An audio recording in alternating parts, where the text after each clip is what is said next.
Issues around water scarcity is becoming more serious than ever before.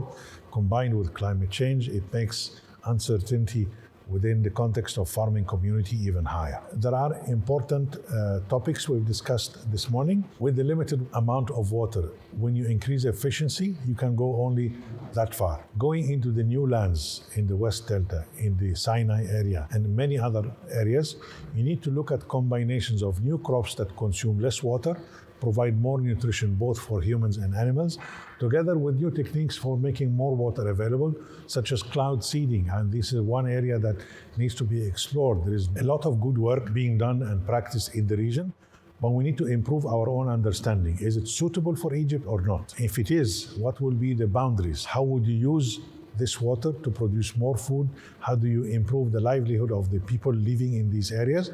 And how can this be more aligned with Egypt's own very ambitious agenda of cultivating new lands and expanding its own agriculture?